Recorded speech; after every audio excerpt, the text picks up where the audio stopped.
Magandang gabi Pilipinas, live mula rito sa Pag-asa DOST. Narito na ang latest sa lagay ng ating panahon.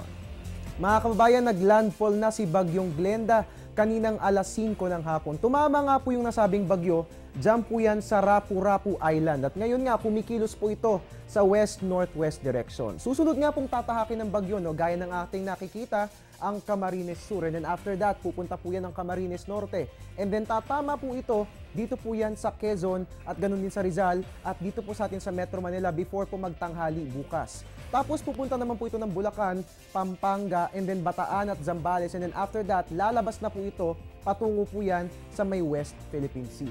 Ang magandang balita dahil tumama na nga po ito ng kalupaan, posible itong humina bilang isang tropical storm. Pero ganun pa man, pinag-iingat pa rin lahat ng mga nabanggit na lugar, no? Especially dyan po sa Bicol Region at dito po sa atin sa Metro Manila dahil posible pong magdala ng storm surge si Bagyong Glenda na may taas ng alon na aabot ng 3 meters. Pero sa kabutihang palad as of now, no, ayon po sa Pag-asa, wala pa naman po tayong naitatalang kaso ng storm surges.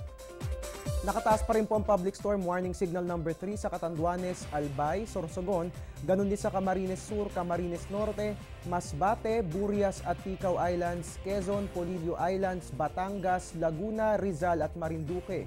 At sa Visayas kasama po dyan ang Northern Samar, northern part ng Samar at ganun din ang northern part ng Eastern Samar. Nakataas naman ang signal number 2 sa Southern Aurora, Nueva Ecija, Pangasinan, Tarlac, Zambales, Pampanga, Bulacan, Bataan, Cavite, Lubang Island, Oriental Mindoro, Romblon, Metro Manila, Biliran, rest of Samar, rest of Eastern Samar at northern part ng Leyte Province, dyan po yan sa Visayas. Samantala, ang signal number 1 ay nakataas pa rin sa Northern Aurora, Quirino, Nueva Vizcaya, Benguet, La Union at Occidental Mindoro.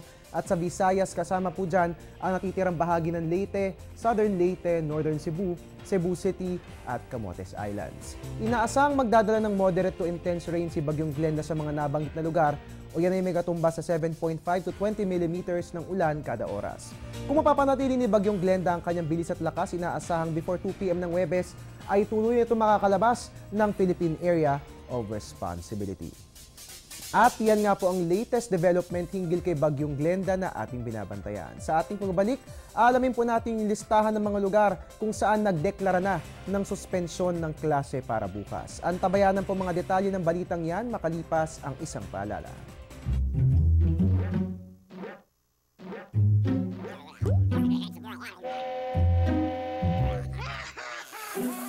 Worried kung nasaan ang package mo? Sa Air 21, worry-free! May real-time SMS updates kaya alam mong status ng padala mo every step of the way. Why worry? Pwede namang worry-free. Sa Air 21, sagot ko, padala mo! Mga kababayan, 7:59 ayon sa Philippine Standard Time. At kaugnay pa rin po na masungit na panahon na dala ni Bagyong Glenda, nagdeklara na nga po ng suspensyon ng klase ang ilang mga lugar para bukas. Kasama nga po dyan, no, ang Muntinlupa City, Parañaque, Mandaluyong, Quezon City, Navotas, Marikina, Pasay City, Valenzuela City, Malabon City at Makati City. Again, ito nga po mga klaseng to, all levels po yung suspendido. Samantala, kasama rin po dyan ang Pasig City, San Juan, Caloocan, Pateros, Lalawigan ng Cavite, Malolos City, Taguig City, Antipolo City, Laguna at Las Piñas. All levels din po yung mga suspendidong klase dyan.